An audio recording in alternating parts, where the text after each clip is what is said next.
Hi, this is the George Orwell Show.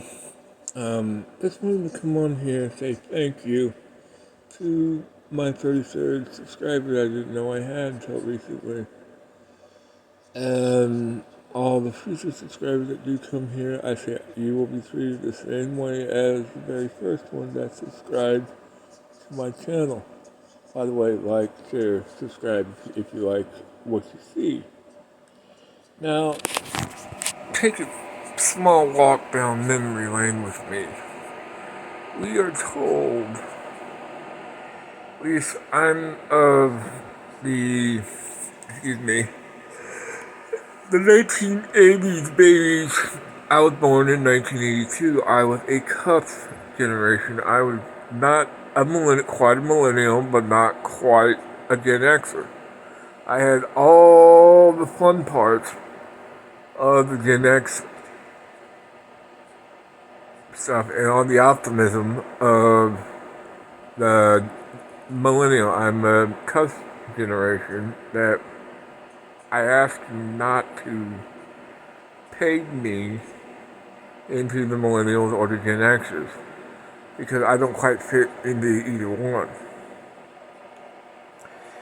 Anyway, these people, we look around the world, that's just a little backstory.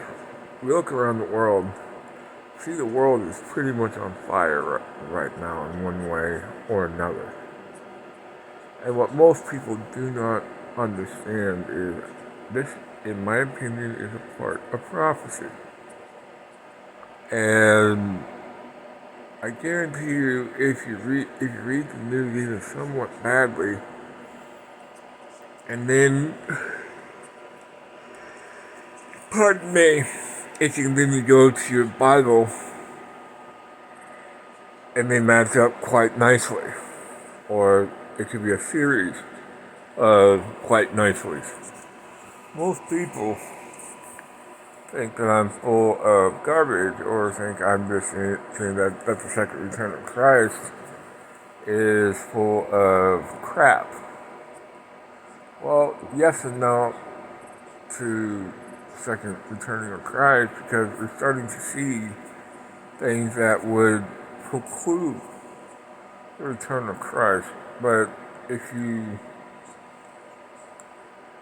continually bare your head and say whether you're a Democrat or a Republican or I don't know how they do it overseas, but all I can tell you is something is building up to the frustration and the anger of the population.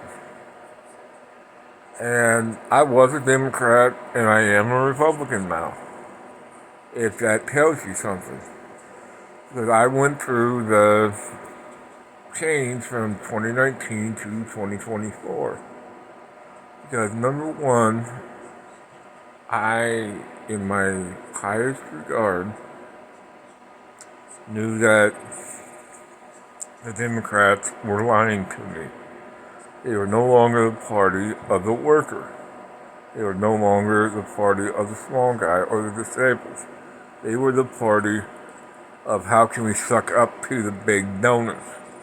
I mean, like the millionaires, the billionaires, so they could win elections. And they are so far in that party campaign, the Kamala Harris's campaign, is so far in the hole that people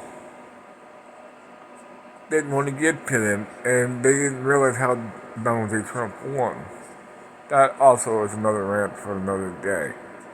What most people need to understand is this. Things are happening in such a way that we can only barely begin to understand. But if you like what I do, if you like what you see, like, share, subscribe, and leave a comment or two so that way I know that I'm not just barking into the ether. Thank you so much.